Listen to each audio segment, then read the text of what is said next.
Hello Chemistry 2310 students! In this video we're going to discuss how to classify compounds according to the three-dimensional orientation of their atoms in space. We already know how to classify compounds on the basis of their composition. We use the molecular formula. In this way we differentiate between compounds based on their atom types and numbers.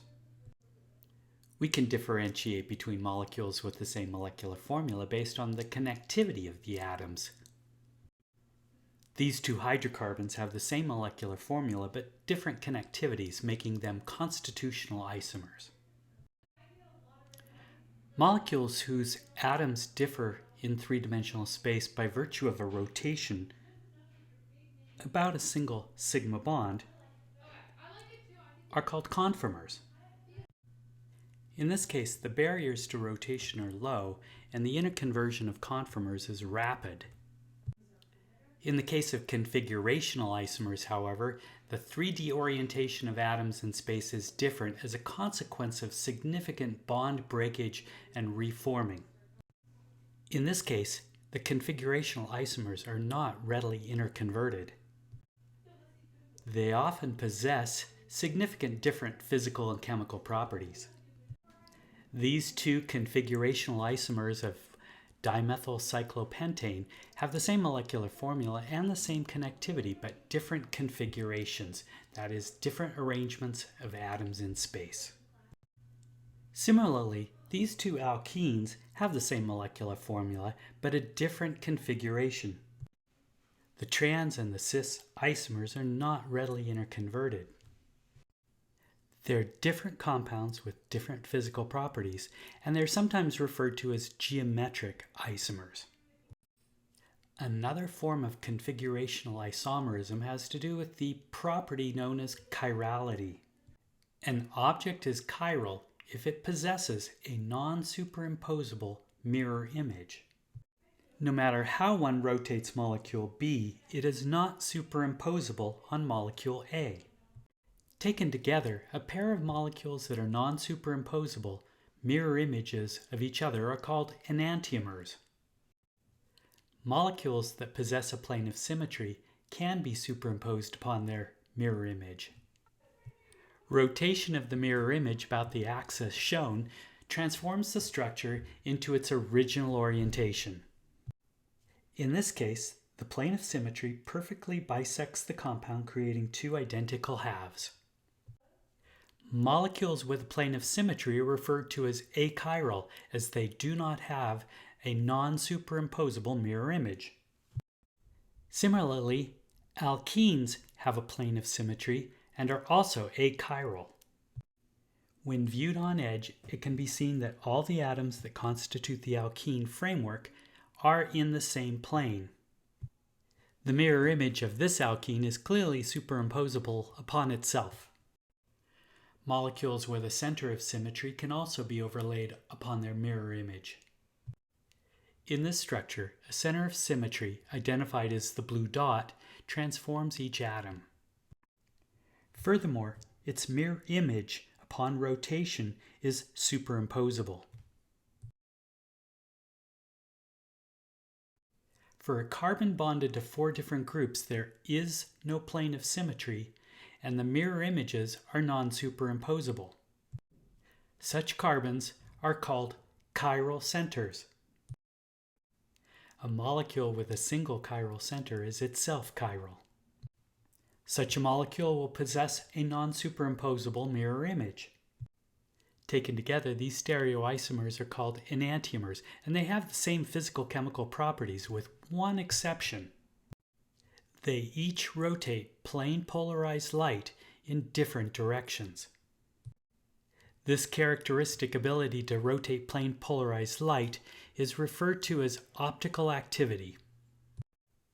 But first, pause the video and specify for each of the following pairs which molecule is chiral and which carbon is the chiral center. The chiral molecules are identified as those having at least one chiral center and no plane of symmetry. The achiral molecules each possess a plane of symmetry, including the cyclohexane diol, which has two chiral carbons. Achiral molecules possess a plane of symmetry and are not optically active. Molecules that are chiral interact with light and rotate plane polarized light in one direction or the other. The magnitude and the direction of the rotation is known as the specific rotation and is a characteristic trait of a given molecule. The sign and magnitude of the specific rotation between two different molecules can't be predicted, even when there is no change in the nature of the chiral center. To resolve this uncertainty and to provide a way to define stereochemistry of a chiral center that's independent of the specific rotation, we'll use a set of rules known as Kohn-Ingold-Prelog RS notation. To assign R or S stereochemistry, we'll begin by ranking the substituents about the chiral center in order of decreasing atomic number. In this molecule, bromine ranks the highest and hydrogen the lowest. Secondly, we take a perspective so that the bond of the lowest ranked substituent is directed away from the viewer. Using this Newman-like projection, we proceed from the highest ranked to the lower ranked substituent. If the direction of travel in our assignment is in a clockwise direction, we assign the chiral carbon to be R. The enantiomer, which is a non-superimposable mirror image, should have a different assignment. In fact, tracing a path using the same assigned priority provides the opposite counterclockwise rotation. This carbon is then assigned the absolute configuration S. In general, one can place the longest contiguous carbon chain in the plane of the paper, and on the chiral center, using wedges and hash marks, places the substituents coming forward and going backward. Carbons bearing 4 unique substituents are chiral centers. Priorities for carbon substituents are based upon the point of first difference. That is, the point of first difference of the substituents on the carbon substituents. The substituents on the substituents are themselves rank ordered. In this case, the carbon substituent bearing an oxygen substituent ranks higher than the carbon substituent bearing a carbon substituent, which in turn ranks higher than the carbon bearing only hydrogen substituents. In this representation, the hydrogen, which is the lowest ranked substituent, is placed away from the viewer.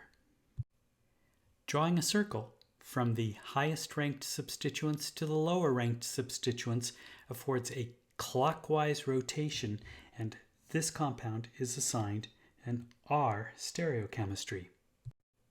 Swapping two substituents about a chiral center reverses the chirality of the center. If we swap the methyl group and the hydrogen, we should get a compound whose configuration is S. If we draw a circle from the higher priority substituents to the lower priority substituents, we move clockwise. But because the lower priority substituent is directed toward the viewer, we have to reverse our assignment. This chiral center is therefore assigned the absolute configuration S. Keep in mind that the lowest priority substituent may not be a hydrogen. In this case, the lowest priority substituent on the chiral carbon center is the methyl group.